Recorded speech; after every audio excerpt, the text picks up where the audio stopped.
can through these items, but that doesn't mean you should stop and ask a question. Except I actually mean it. Okay. Sure. So the first item is the minutes from the previous meeting, and I think that we're good there. The second item is Lightspeed. Lightspeed is the system by which we filter our internet, as well as it also has a pretty clever classroom management and Lightspeed alert. What that does is if a student types into anything on a district device, on the district server, we've had 95 alerts in the past year, so that'd be a student threatening to harm themselves or something else, and then we take proactive measures once that occurs. Again, this is called Lightspeed. It filters the web content within our district as well as monitors all traffic on our district server. Next, we have the personnel consent agenda. That's the typical stuff that's on there. It's kind of added. There's a little over 1,000 different actions in here. In other words, you'll see about 1,000 names. I think there's 1,070 on this version of it. There's a lot of transactions that occur in a district our size. If there's one particular, any particular individual you want information about, please just call me, and I'll be glad to give you that information. I wouldn't be able to determine which of the 1,000 is of interest to you. So the next one is our early college program, and this is the contract between the school board and our board of trustees at St. John's River Community College. This program saves parents about $600,000 in tuition. We had 59 students receive an AA degree last year. In Clay County, 40 of them were through this program, which is at Orange Park High School and Middleburg High School. So this is dual enrollment, the contract for dual enrollment. Next, we have out-of-state travel. Nothing remarkable there. Next is the dual enrollment articulation agreement with FSCJ, similar to the one for St. John's River. You can see that one there. Next is the employee student calendar for PACE. The change there was to ensure that PACE had the correct number of academic hours that's required by DJJ for that program. They have a different set of calendar versus our regular Clay County folks. Next is the iReady contract for math K-5 and elevation for our ELL students for next year. Following that is the Achieve 3000 contract for our students for next school year. Can I just stop right there for a second? Sure. I know this is my only, I won't slow us up much, but Achieve 3000 was something that was dearest to my heart, or maybe not, maybe like stabbing my heart when I was a teacher. And I wrote a small statement here to encourage the board to think about this $618,000 and how better we might be able to use it. You can research what students think about it. There's a lot of research about it in general. I used Achieve for many years. There are a few reasons why we do not need this program. Sadly, the county office, I do not believe, has ever done what's called a return on investment, which is where you would email every teacher and ask their thoughts on such a big amount of money, a specific supplemental resource, okay? If you did, and the teachers were honest, I am telling you right now, I can guarantee you that the majority of teachers will tell you, I hate this. If you were to do an ROI and ask kids what they think about it, almost all of them, I think I had one kid in like 6 years maybe tell me can I do Achieve today? It was one of those kids that are, they just kind of like doing that kind of thing. But I'll stick to this so I can be quick.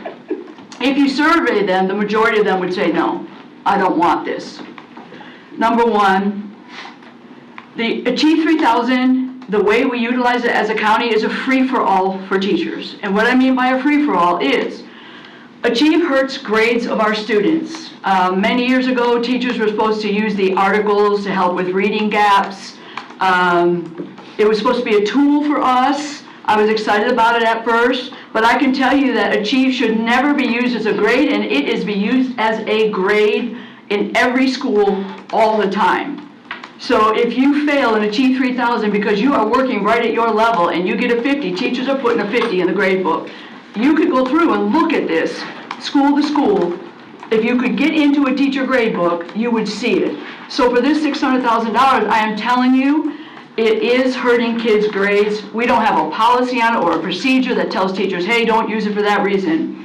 Kids reading at the college level can often understand the concrete meaning of the vocabulary when they have a Lexile of 1800. However, they do not have the maturity, the background knowledge, or the skills or age experience to decipher what the meaning, conceptual meaning of that word is in an 1800 Lexile.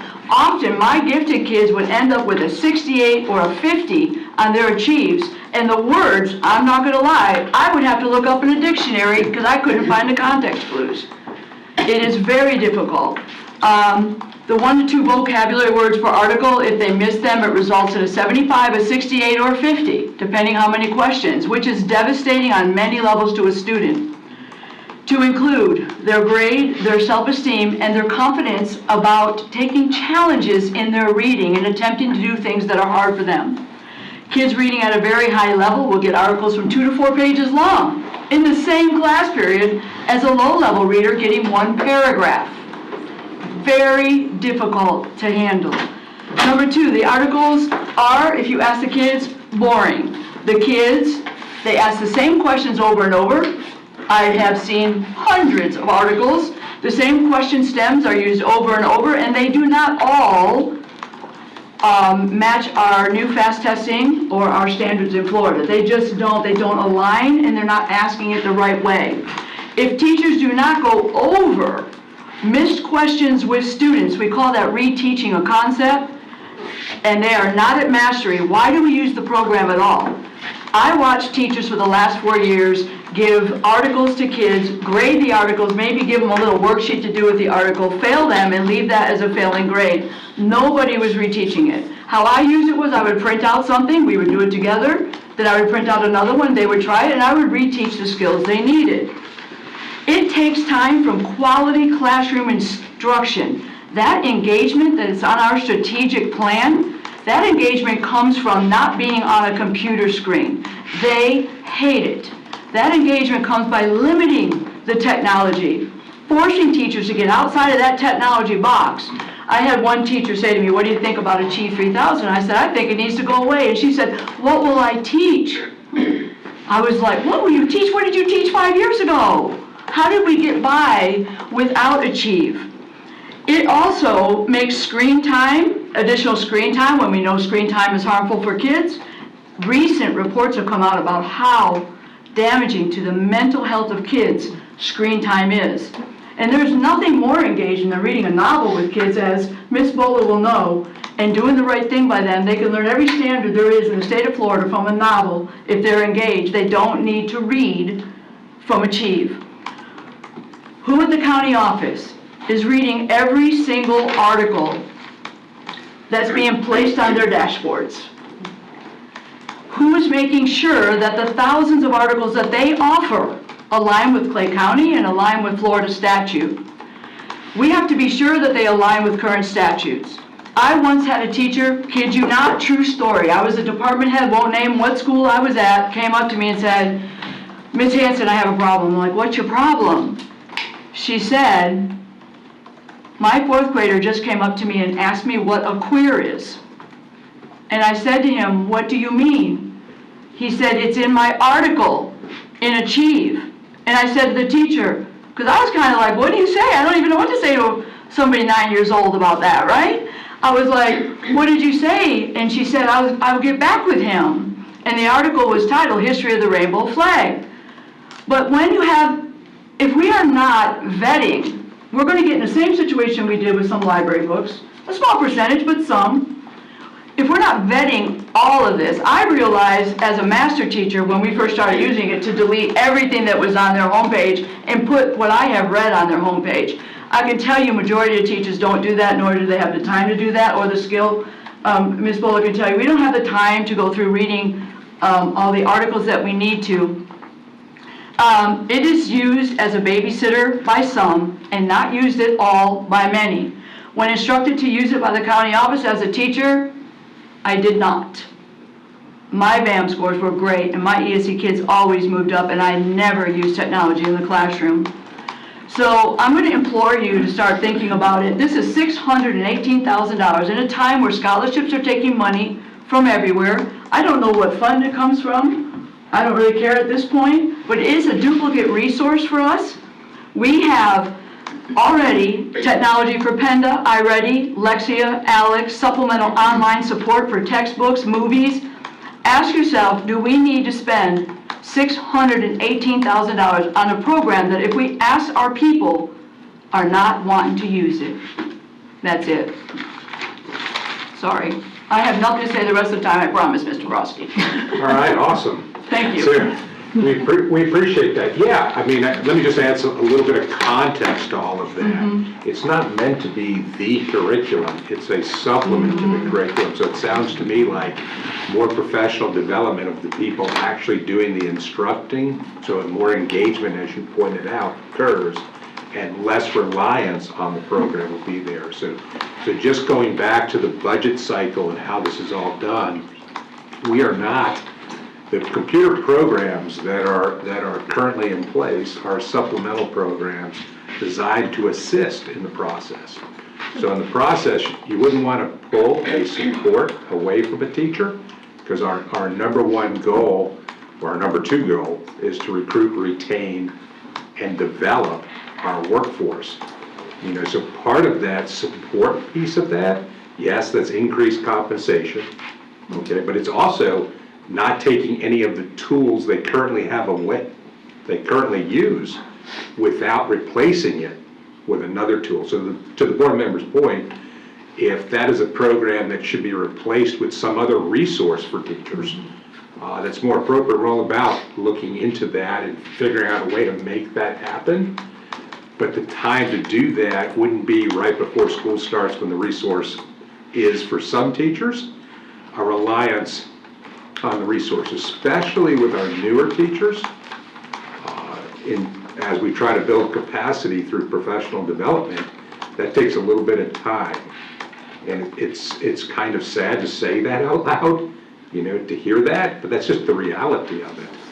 You know, if you hire 300 new people a year, to recruit and retain those individuals means you have to provide them with sources. So I ask for patience from the board member as we work through that, and I appreciate I mean, it's the nonfiction comments. articles. Every teacher ought to be able to figure out what to do without a nonfiction article on a computer. That's, you know. Okay, we're on the PDAC Council. So the PDAC Council is our Professional Development Advisory Council. It started in 1995, the statute started there. There's a listing of who sits on that council, and that comes to the board every year. Next is our resident clinical faculty, our understanding, memorandum of understanding with UNF. So this used to be Sprint teachers, but now the name of that has changed. This helps create a pipeline of potential teachers coming forth to Lake County. Our 3 PDS schools of Grove Park, Orange Park Junior, and Orange Park High. Next is an affiliation agreement with Liberty University as a way to, again, attract more teachers to Orange County. This is a standard contract that we have with many universities. Next is Navigate 360. Remember, this was what I pointed out to you in the mental health plan that we approved earlier in the special meeting. This is how we meet the statutory requirements for mental health, substance abuse, and the prevention of child trafficking standards by the statute. It's also the program that we use to promote resiliency that the First Lady of Florida is promoting. This is the product to do that, and the resiliency program. Next is our Flagler, our agreement with the BRAVE program. Again, it says here 1,800 referrals and 1,500 students served. You know, it's a real challenge of trying to coordinate where to get the resource for families. This is the company or the program that would actually provide those resources to families. It's like a third-party administrator to ensure that they get the help that they need. Next is proposed allocation changes. There's only one additional one. I'll kind of call attention to it because sometimes the board doesn't recognize that the district reacts to statutory requirements.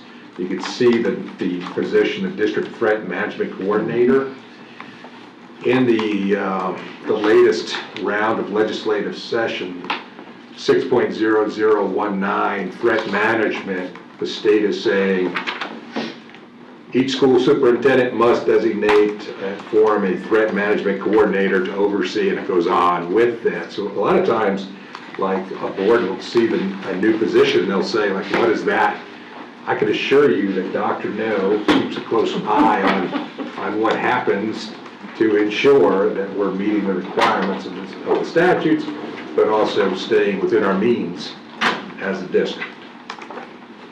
Next is deletion of certain items report. It's pretty standard. Next is the bid awarding for milk products and children's services, and you can see that there. That's a standard bid. Next is pre-qualification of contractors. Next is school concurrency, the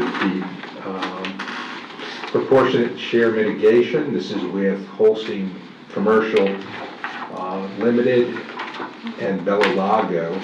This is for $575,000 to reserve seats in that area in order to build capacity for 136 single-family homes. Next is the Clay High School gym renovation contract, a standard contract to get that work completed. Then we have substantial completion of Spring Park Elementary. That's required by statute that we bring that to you. Next is Middleburg High School cafeteria expansion. The project is underway right now. It should be completed by Christmas or 27th, I think was the actual date on the document related to the expansion of their cafeteria. Next is Ridgeview Elementary's roof replacement and kitchen renovations. You can see ops has been really busy related to different capital projects.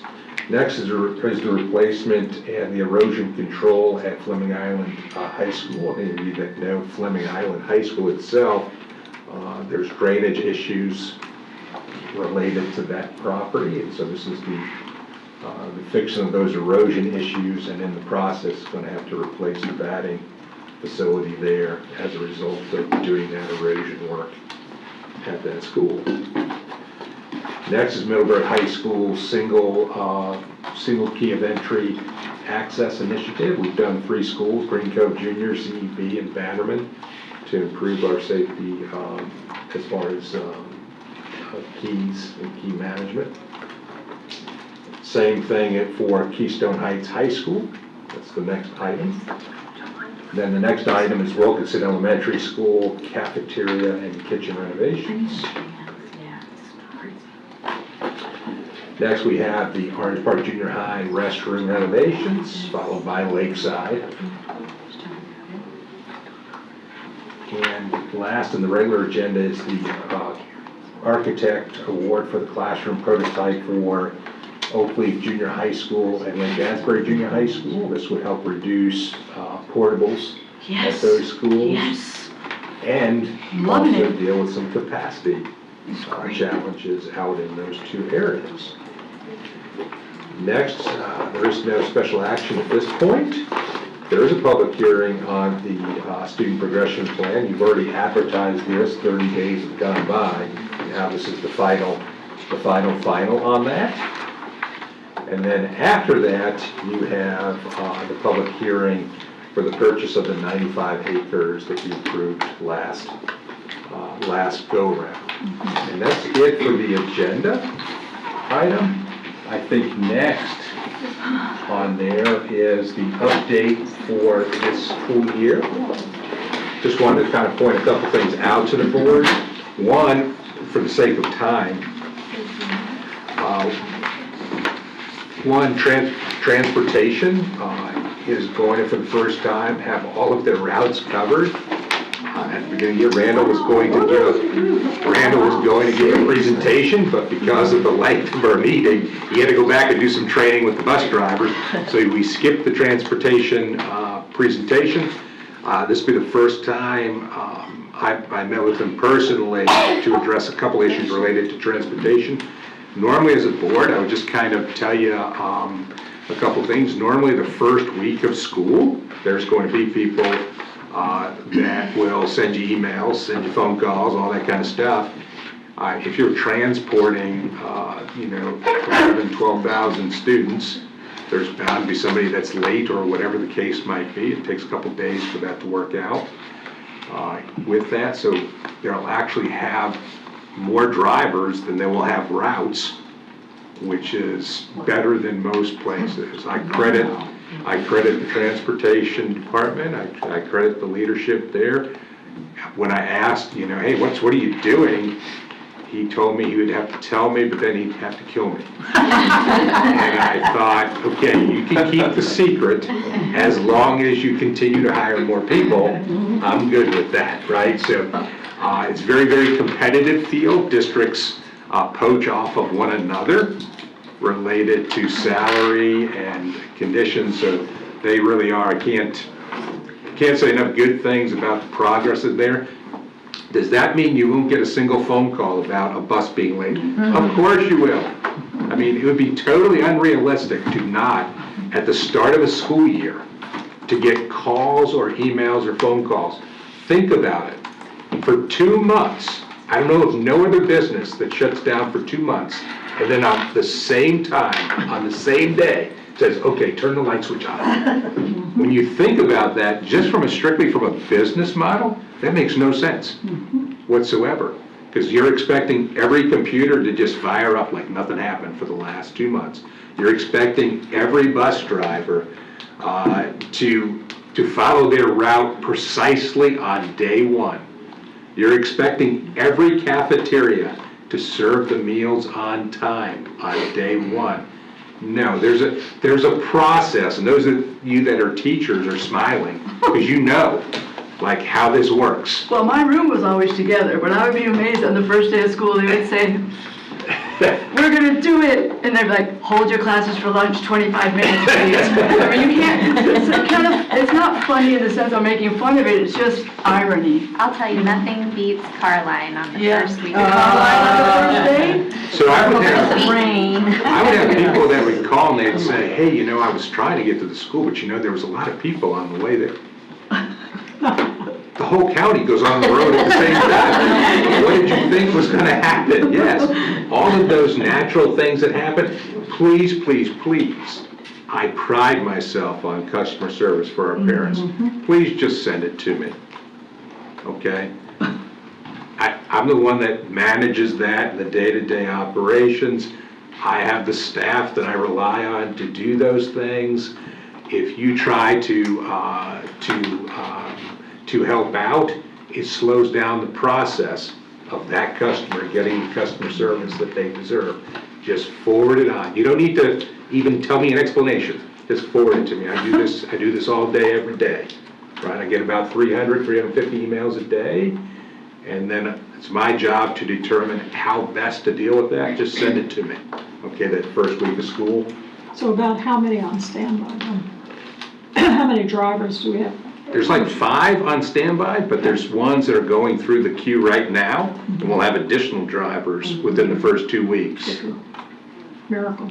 So it really, really is. And he refused to tell me the secret, but I figured out the secret is he just works harder than everybody else. There won't be 26 double backs then. And tomorrow's 12 to 4, like, That's a bad word. got a thing. If you don't say Oh, that It won't be though. The train. He did change the time, so he changed the time from 12 to 4, if I can just interject. 12 to 4, tomorrow it was 9 to 11, but everyone should see that in their email.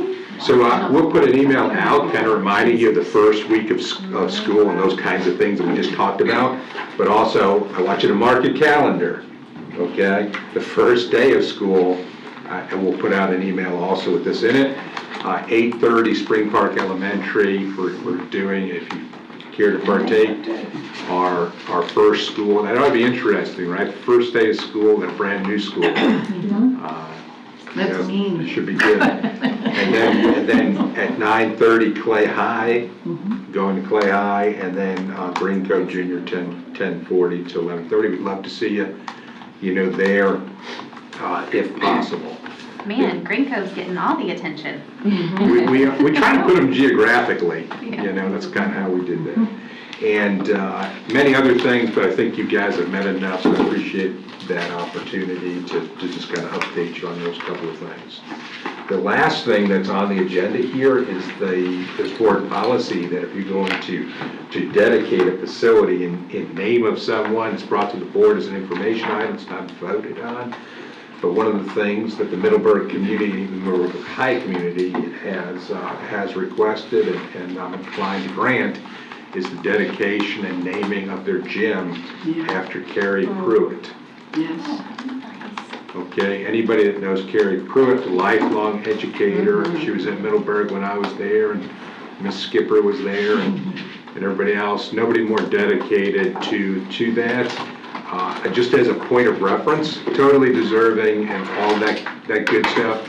There's a little bit of thought process, but I'd just like to throw this out to the board. I always hesitate to name something after a living person, right?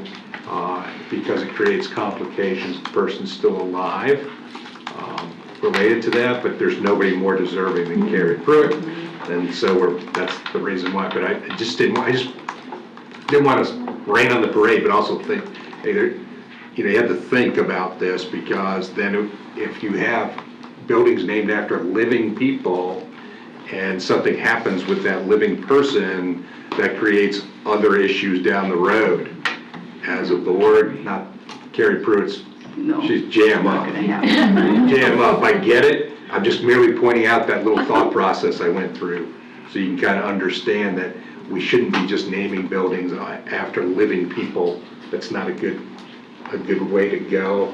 Totally deserving in this case, and that's what I'm bringing to you for information purposes today. And then that's it, I'm done. Thank you. I don't think we have anybody from the public. Oh, we do. Did you guys have any questions? Carrie Oh, Pruitt's an Carrie excellent. Carrie Pruitt is awesome. Do we know when that's gonna happen? Don't know, we can let the community know. They needed approval first. I've granted it, but I have to bring it to the board for information. I've done that today, so at some point here in the near future. Yeah, certainly well deserved. All right, nothing further from you, Mr. Superintendent. No, ma'am. Mr. Bickner, did you have anything? No, thank you. Okay, any school board member comments? Really short one. Okay, I'm a fiscal conservative, and the practice of exposing me to money in budgets last minute is not fiscally sound it's not that I'm gonna brag about you right now. I went to a finance meeting, and the people up there in charge talking, they revere. We are so blessed to have Doc with us. So this is not in any way, shape, or form, I think you know me well enough that I'm not talking about you. But when I say fiscally sound, Florida statute says that we need to be transparent with our budget, and it needs to be easy enough for your average person to understand. I can tell you that you put it on every month, but for me, even now when I'm looking at it, even after all the training I've had, it's still like a windshield wiper washing away numbers, all right?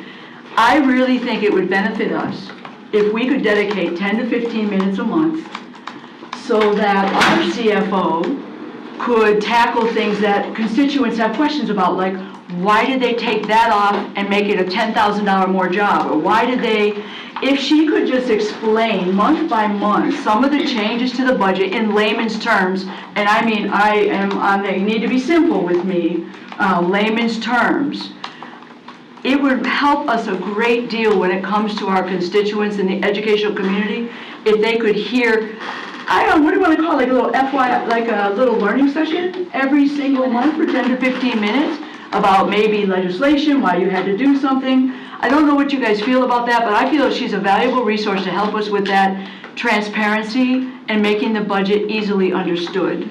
So do you think it would be appropriate during our agenda review workshop, when we get to the portion of the budget, to just monthly hear It from could Dr. be. Lugucco? Would that be okay? Would that be If we sufficient? had questions you might want her to ask, we could ask her, or she could just tell us something important that came up, or, how she saved us 100,000, or something like that. Or where the money comes from when you hire a new person. I mean, that's all important, right? I mean, I'm always up for listening to information on the budget. Do we have a consensus? Can we That's start fine in by me. school? Oh, that's great. Dr. Lugucco, are you comfortable with that? It's actually Dr. Vetco. Yes, I'm fine with it. Okay. You sit here anyway. Yeah, I'm here. Okay. Thank you. Anything else, Ms. Hanson? No. All right. I did want to let you guys know that staff approached me between our meetings, and they'd really like the opportunity to kind of educate us as a board on the current services being provided through our school police department sooner rather than later.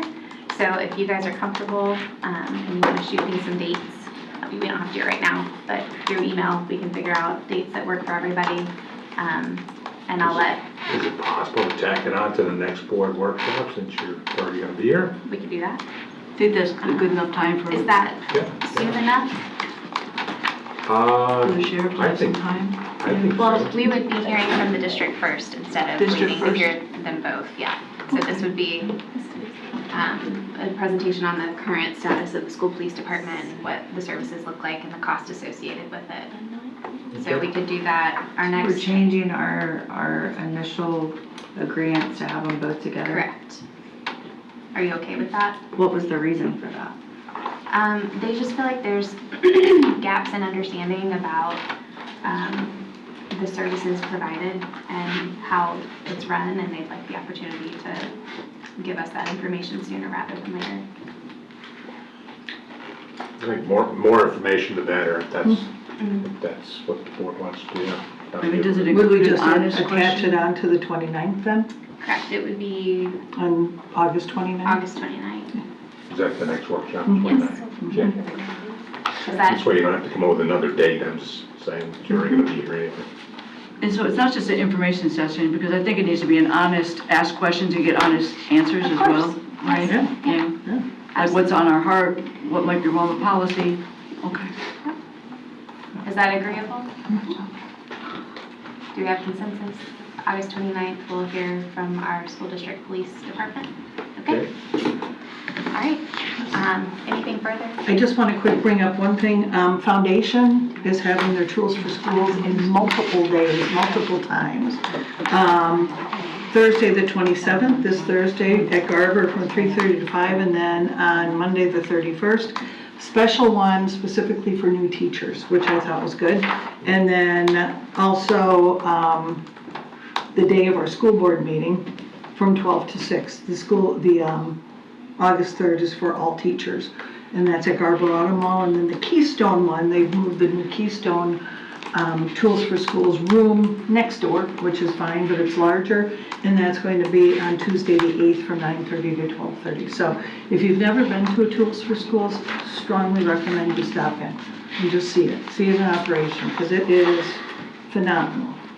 Lots of very thankful teachers, so. Awesome. All right, with that, our meeting, oh, sorry. Ms. It's Clark, okay. yes.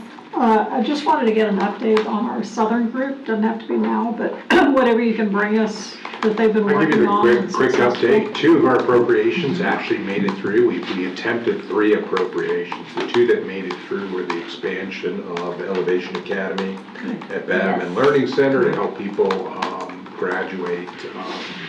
And so that's a great program there. The second was the expansion of our CTE programs for Fleming Island High School, specifically CNA programs. And we're looking to partner with Baptist, and this way we can do our clinicals right down the road. Theoretically, that'd be a perfect match there. Whenever you receive appropriations from a government entity, there's always some red tape that's involved in that. We're in that process, right now. So I would say this: the Southern Group did come through in the appropriation process. 2 out of the 3 appropriations that we attempted to go for went through. I think a lot of the education policy stuff is a little bit more challenging because it's looked at more at the state level than for local communities. And so the appropriations piece would be the way that I would measure their success relative to their work. Mr. Rossi, do you know off the top of your head the dollar amount associated with those appropriations? Kelly Block could. Yes, I Be would. my memory, Kelly. Yes, it is about approximately 600,000. Fantastic, that's a great RTI. Yes. Not pay $600,000 for their services. All right, anything further? All right, yes, Can I Dr. say Odeka. I know as far as the budget presentation that you request, can I ask that would start in October? Because between the next couple of months, you'll be hearing enough about the Oh, budget. really, right now. So, whatever you can. Never hear enough. I guess we say thank you to them, huh? Thank you. Because they're unbelievable. All right, with that, this meeting is adjourned. The council courses are.